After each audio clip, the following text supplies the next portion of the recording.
Yung pong certification itself wala po sa office ko. But Kaya nga, bakit mo nilagay nga na certified urgent from the office of the mayor? Wala naman pala. So this is misleading. yun po ang banggit ng presiding officer during that time. Bakit sa akin. hindi mo sinabi certified urgent per advice of the presiding officer? Your Honor, please. Hindi nga, para nga sigurado ka. Yung pala yung pinangangatawanan mo eh. Actually po yun ang matagal na naming practice. Pag sinabi po ng membro... Wala akong pakialam sa practice mo. Ang sinasabi ko ito, kasi mga dokumento ito eh. Nakapag-iinit ng ulo kasi ang kanina ka pa eh.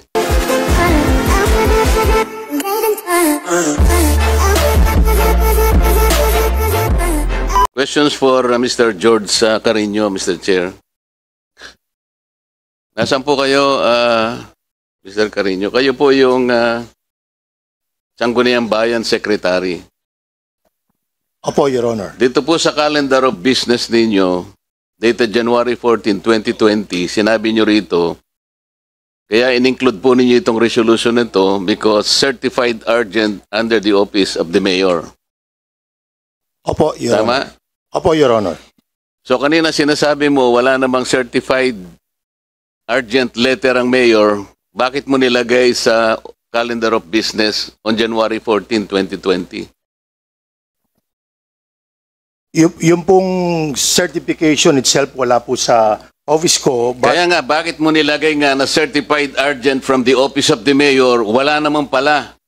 So this is misleading. yun po ang banggit ng presiding officer during that time. Bakit sa akin. hindi mo sinabi certified urgent per advice of the presiding officer? Your Honor, please. Hindi nga, para nga sigurado ka. Yung pala yung pinangangatawanan mo eh.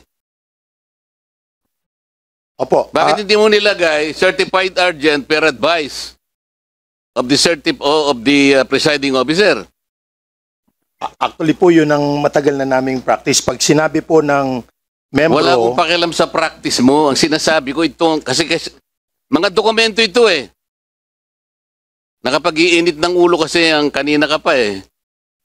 Minutes ito eh. Calendar of business, sinabi mo certified urgent from the office of the mayor. Hindi pala totoo.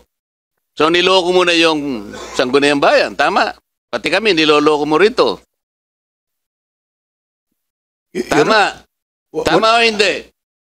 Wala po akong niloloko, sir. Ito yung nilagay mo rito eh. Sinasabi mo galing pala sa presiding officer. Bakit sinabi mo sa mayor? Pagkatapos sinabi mo uli, do sa minutes na ito,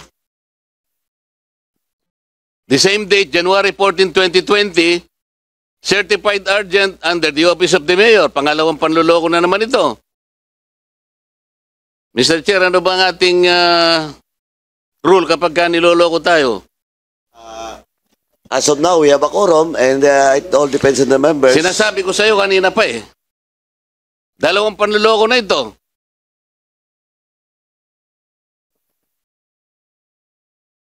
Sagot. Anong gusto mo sabihin? Ayon po dito sa certification, Your Honor, please. Hindi nga.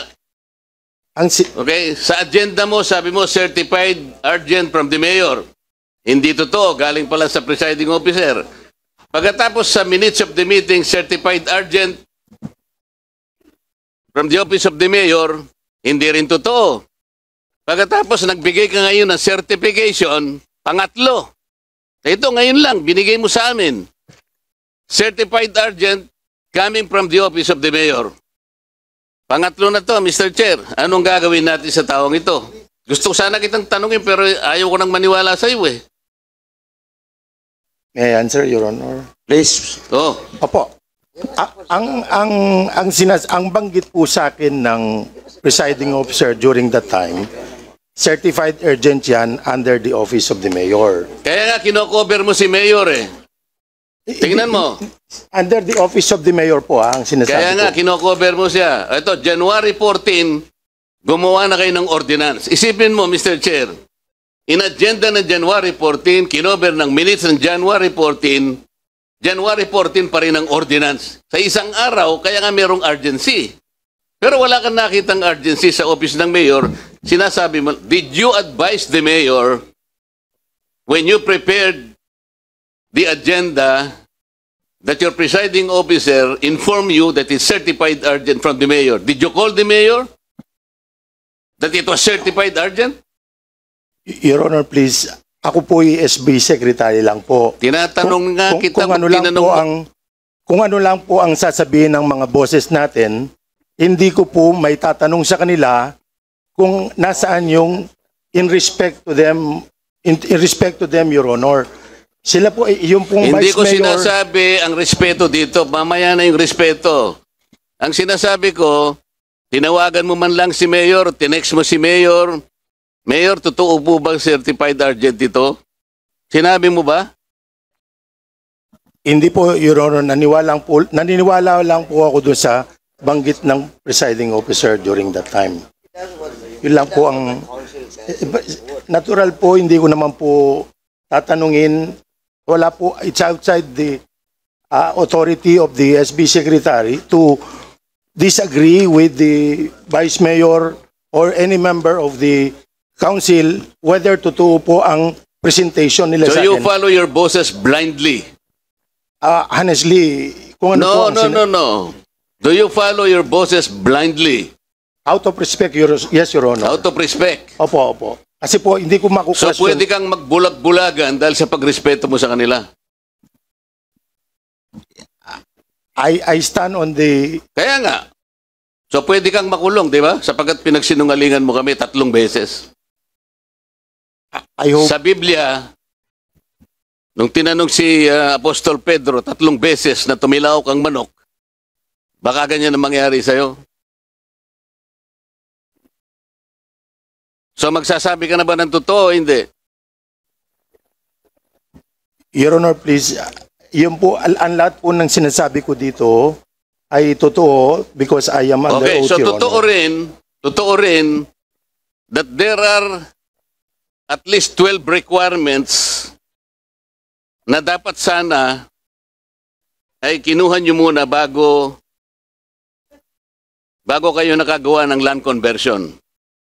Ang mga ito ay marami ito, pero ang 3 pinaka-importante: certification from the Department of Environment and Natural Resources stating that the land is classified as alienable and disposable.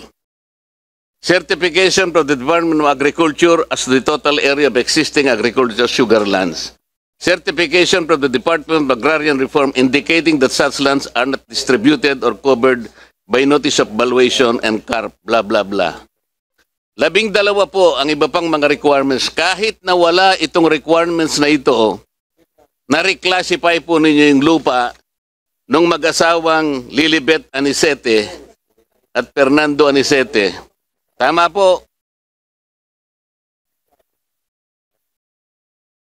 As per record, Your Honor, tama po, based on the So minutes sa of- makatwid, kahit wala pong requirements, ganun po kabilis sa loob ng isang araw lamang, sa kabila ng pagtatanggi mo na walang letter of urgency.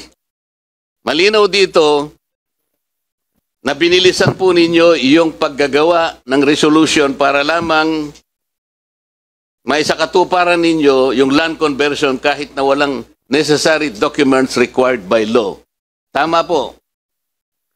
Sir, yung Tama po. Opo. Ayun, Mr. Chair, tingnan mo itong mga...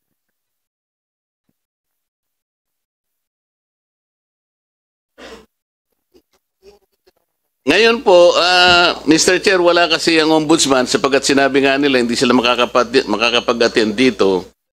Pero ang original charge po kasi kay Mayor, gross neglect of duty at saka grave misconduct under Section 3E, Republic Act 3019, Anti-Graft and Corrupt Practices po ito. Ngayon, gusto ko po sanang itanong, with all due respect sa ombudsman, bakit po nung mapatawan po siya ng 6-month suspension, ay naging administratively liable lang siya for simple neglect of duty and simple misconduct. Ito sana yung, kaya po tayo dumidinig dito, Mr. Chair, sapagkat Anyway, Tinanggap na po na there are 12 requirements necessary for them to evaluate whether or not they will reclassify the land. Pero wala. Inamin po nila, bakit po kaya simple neglect of duty and simple misconduct lang ang naipataw ng ombudsman? Siguro bibisitahin po natin siguro, Mr. Chair, sa mga susunod na araw, baka pwede nating isuggest na i-amend natin ang charter ng ombudsman. anyway, Congressman Marcoleta, your point is duly noted, and we'll write a letter to the Office of the Ombudsman with regards to that. And actually, question of the issue with regards to reclassification, ito din pong nangyari doon sa Mexico, Pampanga.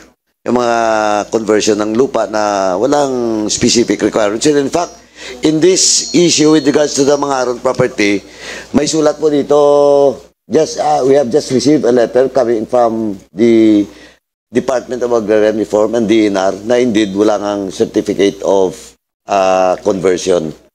So it confirms the allegation, Kong Dante. Please proceed. Ang binabanggit ko po, I'm referring to Section 60, Chapter 4 po ng Disciplinary Action. Ito po sa charter ng Ombudsman, Mr. Chair. Nasa pagdidisiplina pala ng elective local officials, hindi lamang suspension, kasama po yung removal from office on any of the following grounds, ano? Dishonesty, abuse of authority. Ito po, sa tingin ko po, higit pa rito yung nangyari ngayon. Ngayon, meron po bang representative ang Sangguniang Panlalawigan, Mr. Chair? Please, Attorney Canlas. Ipinduto. Magandang umaga po sa inyo lahat. Attorney Canlas, yes, sir. are you familiar with DILG Opinion number 22, series of 2020? I'm very familiar, sir, but if you could refresh my memory. Ang date po nito ay January 31, 2020. I'm not really familiar, sir. Ito po kasing circular na to, sa legal opinion na ito po kasi, binabanggit, Mr. Chair, na yung pong probinsya ng Pampanga ay gumawa ng Memorandum Circular number 54, series of 1993, which is in connection with Section 20 of Republic Act 7160, na kung saan po ay ang Sangguniang Panglalawigan po may either approve or disapprove an application or for reclassification of agricultural lands. Halimbawa po, when the land ceases to be economically feasible and sound for agricultural purposes as determined by the Department of Agriculture. O kaya po naman where the land shall have substantially greater economic value. With these parameters, sir, maaari po ninyong tingnan, balikan nyo uli itong ginawa ng munisipyo ng San Simon. Base po rito sa parametro ng binabanggit ko pong dokumento sa inyo. Yes, sir. We will check our record, sir, if that ordinance is in compliance with that DILG opinion with respect to land reclassification. Thank you. Kanina po, Mr. Chair, ay nabanggit nga yung anomalous land purchases sa expansion po ng munisipyo ng San Simon, na kung saan dito ay nasuspinde pala si Mayor Abundio Punsalan ng 6 months, pero May 2020 pa po ito, so matagal na ito. Ang violation niya po rito, again, is grave misconduct. In charges po niya, gross negligence and gross dereliction of duty and grave abuse of authority under Section 660 of the Local Government Code. Ito po yung gusto sana nating i-refer sa Ombudsman, Mr. Chair, sapagkat dito maliwanag na naman, yung background po nito ay illegal use and disbursement of public funds. Ito po yung 45 million pesos. Yung lote po na binili ng munisipyo ay covered po ng resolution dated February 4, 2020. Ito, urgent resolution na naman po ito. Puro urgent resolution po ito.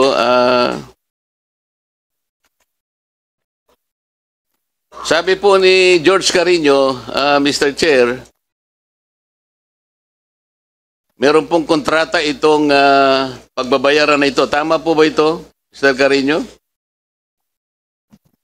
I'm sorry, Your Honor, hindi po ako ang sumagot nun. Ano po? I'm sorry, hindi po ako ang sumagot dun sa whether or not there is a contract pertaining to the purchase of land, Your